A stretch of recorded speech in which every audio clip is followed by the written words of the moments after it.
My god, were there not enough dragons in this chapter of Fairy Tail? Just all of them flying left and right, swooping down, and just a lot of shit going down. Now, you see, that's the stuff I want to see. You know, people were going at me from last week's chapter saying, oh, what are you saying? I really like this chapter, you know, it was really cool and all. Gotta take something from this and all that. There's a difference between entertainment and a difference from story. That's the one thing. I mean, let's be right here. I actually like last week's chapter for entertainment. I think, yeah, Natsu going into Dragon Force and shit is like that. But for awesome, but the story-wise, it just makes no sense. And the same thing with Gray is like how he survived the fucking nuclear bomb and just able to get up immediately and defeat Mad Gear. Which is one thing I'll get into this chapter. Mad Gear defeated. Okay, Mad Gear should have not gone down like that. I think Mad Gear was way too short of the villain. Like, Kyoka had a longer fight than Mad Gear. She went against like Urza for about like 3 times throughout the entire arc, and yet Mad Gear had like 2-3 chapters to him, and that was it. I was expecting a little bit more from Mad Gear when he transformed into his Devil Trigger mode, which is pretty much like from Devil May Cry, and it's like, yeah, I was expecting a little bit more from Mad Gear, but he just literally got absolutely annihilated last week, and yeah, that's the one bit I was like, that just brings me a bad aftertaste from last week's chapter. It's like, I really don't want to think about that chapter, but it's like, yeah, that's there, and I'm like, okay, that feels a lot like, oh shit, like, wow, really? It's like he got annihilated just like that. But let's try and get out. Let's talk about more of the positives as well. So we see that Face is activated, and that we seem to have to potentially have a Natsu versus Gray fight coming up, since we've actually seen from what was happening that we actually had Natsu was like, oh, I'm going to return the book of then to, you know, Igneel, because he asked me, like, and Gray's like, no, I'm destroying this. Like, it's straight up.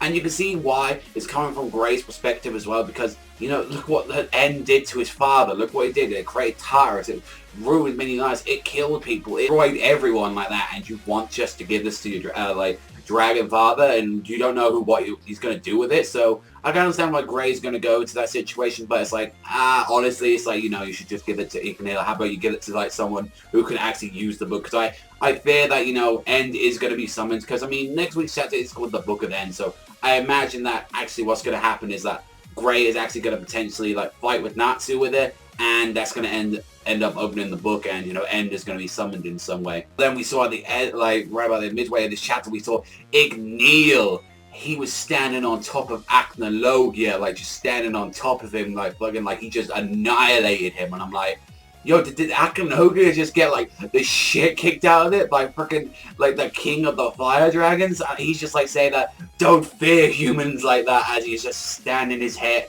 like proud tall. And I was like, that is someone that like emits freaking just pure awesomeness right there, Igneel. And I'm like, I really, it's like, that's another thing, I really want to see more of that like Acnologia versus like Igneel fight. I hope it isn't just the end of that. I hope like Acnologia gets up from this and just smashes the fuck out of Igneel. But then he was saying like, oh, never fear from like the end, because, you know, Amagi was talking shit saying, you know, this is only the beginning, because we see like people are having blackouts and stuff like that for the entire world. Like people are losing their magic left and right. It's like even with, you know, Lucy, like, and all the rest of Fairy Tail, they're losing their magic just now. And it was literally there saying, oh, I've got my other friends coming here.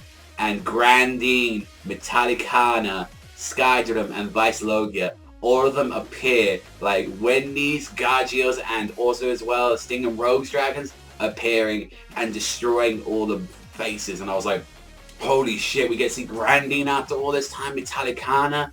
And this is the one thing, is like, another thing I got to mention, wasn't Skydrum, wasn't these two killed by like Sting and Rogue's dragons? Like weren't they murdered and all that? Because it's like, apparently from what Igneel was saying, it's like, oh, you freed them. So maybe there was a different, like, Igneel was inside of Natsu all this time, but then, like, maybe, like, with Grandine and all that, maybe they were just, like, locked up somewhere. Because you remember, we did see those little kids, like, once before when we saw, like, Grandine talking to Igneel, and they're literally, like, just, like, some orbs of some kind. So that makes me wonder, you know, what's up with that? Like, what was really with that? And not to mention, how the fuck, is Sting and Rogue just this big, massive liars or something like that? Oh, we killed our dragons anyway, yet they were ill, so they asked us to kill them. Like, no, they're not. They're still fucking alive, you fake pieces of shit. They're fucking destroying Face right now. And it's like, yeah, you got a lot of fucking explaining to do, because it's like, you said that you killed your dragon.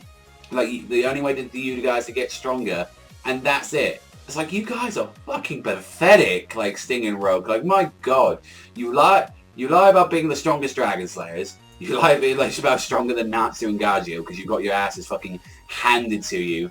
You told us a story, then you're like, oh no, we told this story and all that. Because first you're like, nah, we killed the dragons, yeah, we're real big motherfuckers. Then it's like, oh, actually, they asked us to kill us. And then the motherfuckers aren't even alive. They're alive. They're right there. You fucking pieces of shit. Like, oh my god, like, seriously, Singing Rogue? Like, these are why you're like the most weakest members of like the freaking like Dragon Slayers and all that. Like, see, Natsu and like Wendy and Gargiel and Cobra, they wouldn't do any shit like that. And Cobra's a freaking like second generation one, and he doesn't even have a dragon. So it's like, I don't know, like the end of the chapter as well. That was like, oh, all Natsu had to say about this matter. Everyone's like, oh my god, this is a miracle and all that. And do you know what Natsu said? Alright mate, I'll see you next week. That's like something you say like after like you finish work or something like that. It's like, oh, that's neat, that is. Like, it's like, the world just got saved, Natsu. You got a little bit more to say about that apart from neat or thank, like, I don't know, you could have said thanks dad, you know, really appreciate it. Like that's the thing, this chapter had some awesome moments, and that's what I'm trying to get to. It had awesome moments in this chapter with the dragons and all that. That's exciting. But the whole stuff with like like freaking Sting and Rogue's dragons, like that's bullshit. Like how the fuck are they alive? Either that or they're just lying pieces of shit. Either way, Sting and Rogue are either lying pieces of shit like that their dragons didn't lie, or somehow they magically came back alive, which I'm guessing it's the first part, that pretty much Sting and Rogue lied and that they thought they were dead and they came back alive or something like that.